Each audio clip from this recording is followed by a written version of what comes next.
સફેદપુરામાં બાગાયતી પાકોનું વાવેતર કરવામાં આવી છે। આ વર્ષે ગામના ખેડૂતોએ ટામેટાની ખેતી કરી હતી। ગામમાં 500 એકરથી વધુ વિસ્તારમાં ટામેટાનો પાક વાવેતર કરાયું હતું। 6 થી 7 મહિના સુધી મહેનત કરીને ટામેટાનો પાક તૈયાર કર્યો। કોઈએ 1.5 તો કોઈએ 2 થી 3 લાખ રૂપિયાનો ખર્ચ કર્યો। વિષમ પરિસ્થિતિમાં પણ પાકને સુરક્ષિત રાખ્યો, પરંતુ કમોસમી વરસાદે ખેડૂતોની બધી જ મહેનત પર પાણી ફેરવી દીધું છે। કારણ કે માવઠાને કારણે ગામના બધા ખેડૂતોને નુકસાન ભોગવવાનો વારો આવ્યો છે।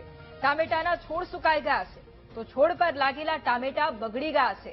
પાક નિષ્ફળ જતા ખેડૂતોને મોટો આર્થિક ફટકો પડ્યો છે। લાખોનો ખર્ચ કરનાર ખેડૂતોને જરા પણ વળતર ન મળતા પાયમાલ થઈ ગયા છે। ખેડૂતોની વેદના તેમની આંખમાંથી અશ્રુ રૂપે વહેતી થઈ। ખેડૂતોએ સરકાર પાસે સહાયની માંગ કરી છે।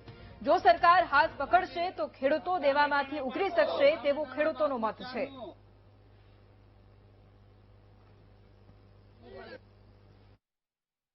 પાક 6 મહિનાનો હોય છે, છઠ્ઠા મહિનાથી બીજા મહિના ચાલે છે। અત્યારે શું પરિસ્થિતિ છે? અત્યારે પરિસ્થિતિ સુકાઈ જાય છે। આખી ટામેટી ઊભી ડોકા ઉપર ફૂલ જ નહીં, પાનું નહીં। કાચો ટોમેટો લબડી ગયો, કાચો ટોમેટો ડાઘીવાળો થઈ ગયો છે એના લીધે।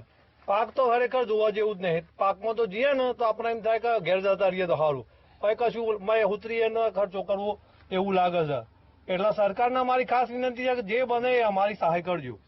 હાલ સરકારને કહેવાનું એક કે ડોક્ટરનો છોકરો ડોક્ટર બને છે, ખેડૂતનો દીકરો હવે ખેડૂત બનાવવા માંગતો નથી। કારણ કે કમોસમી વરસાદ, ખેતી, દવા, જંતુનાશક, ખાતરના વધતા જતા ભાવ અને ખેતીની પ્રોડક્ટિવિટી વધતી નથી।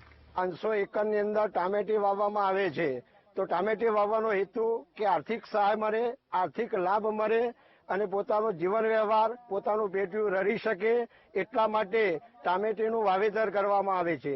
પણ કમોસમી વરસાદના કારણે આજે સમગ્ર ટામેટી જોવામાં આવે તો આજે નાશ આપણને જોવા મળી છે। એટલે ખેડૂત આજે કંગાલ બન્યો છે। આ વર્ષે